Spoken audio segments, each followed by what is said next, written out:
After this, Jesus, knowing that all was now finished, said to fulfill the scripture, "I thirst."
Throughout his earthly ministry, everyone who heard Jesus would have noticed that he sounded a lot like the psalmist, especially when he spoke of things like hunger and thirst and righteousness,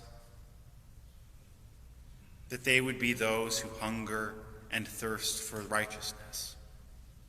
And when he said this, when Jesus preached this way to the people, what he was speaking of was himself, the righteousness of God for all who believe. But now it is Jesus who thirsts.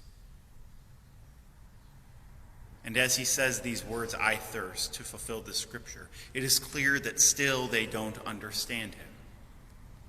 This is the same Jesus who can go 40 days in the wilderness without food and without water to do battle with Satan. This is the same Jesus who just by willing it can turn water into wine. So what does it mean that this same Jesus, from whom all good things flow, is now thirsty? Those gathered around don't get it, and they don't get him. They think that Jesus thirsts for the things of this world, as if he in a moment could not satisfy that thirst.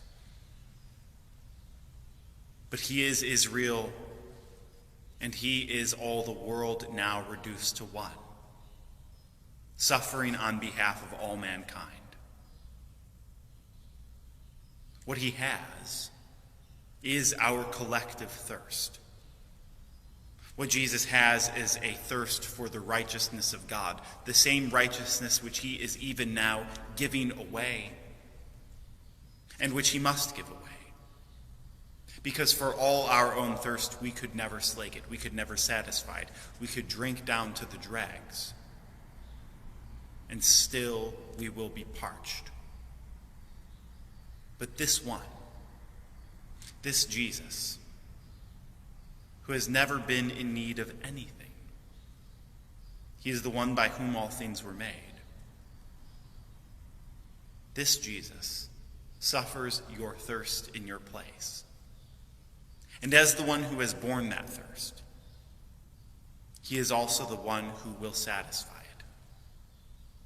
Nowhere else, no one else, only this Jesus.